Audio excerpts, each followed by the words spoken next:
I'm Julio Capo, and let's queer up health. HIV meds saved, for now.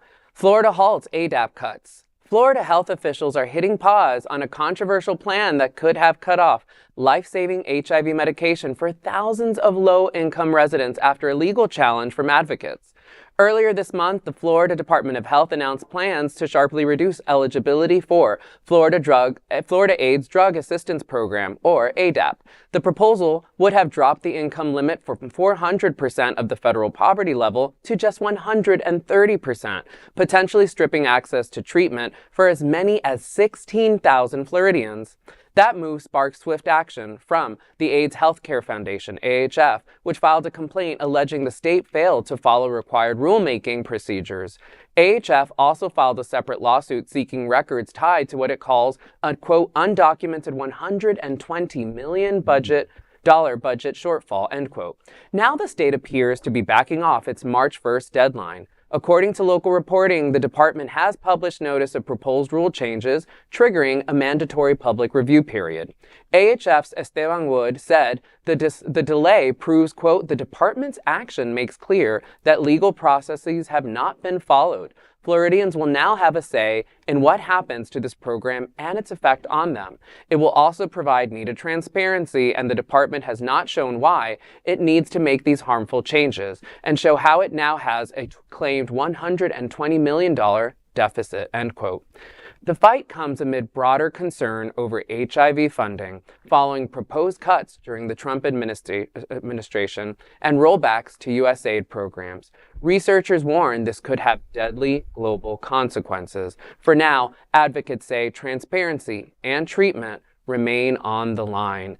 This is so incredibly serious and so dire. And I have to say, just to start, so grateful for AHF, for the work that they're doing to advocate for not just those 16,000 people who would, but for all of us, right? Because this is healthcare. Yeah. And once they come for one of us, they come for all of us. This is, treatment is so necessary, and prevention is so necessary, right? There is what we're doing globally with these kinds of decisions with USAID, which is mentioned in the story, we're already seeing the consequences of that.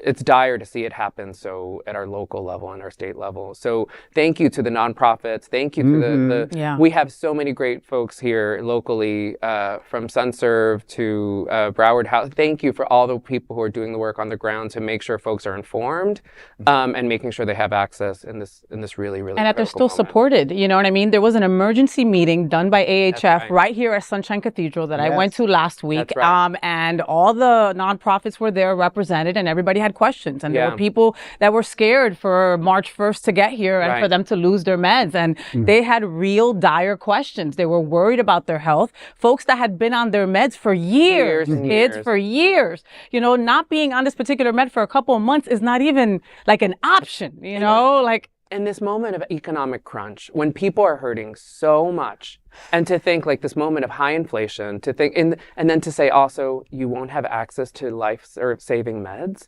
It's dire. It's a really serious thing, and you know they want to bring it down to where people only making like less than $12,000 a year. Yeah, it's $20,345, which is about $1,300 a month. Which who can live on that? Poverty. Like the idea that poverty is somehow I mean, yeah, and I believe right now it's set at like around 70,000, I think, which is a reasonable number. But we have to remember these drugs cost thousands of dollars monthly.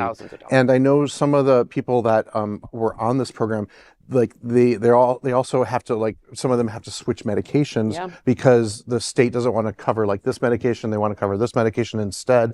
So they're forcing people to like switch medications, and that's bad. Like if a medication is working for someone, of course, you can't screw with that. That's not how it works. And sometimes a generic won't work for certain people. Absolutely. All sorts of reasons. Absolutely. So it's terrible, and I really, really hope AHF is doing a great job. And if it happens here in Florida, it's going to happen elsewhere. So we need to all be in this fight together. Yeah, but this is not generosity that they're trying to give us a handout and allowing for this to happen also. Don't take that, you know, don't get it twisted either. You know what I mean? This is also against the law to do something like this and give people a month notice, you know. The folks at this emergency meeting were telling folks to get a 90-day supply of your meds just in case, Like, you know, just protect yourself in case. You know, the unknown is the unknown. All of us need to be up in arms about this. This is enormous. You know, so there is no other queer nonprofit media platform like this in the entire world. Support our LGBTQ stories by sharing them and subscribing to Queer News Tonight.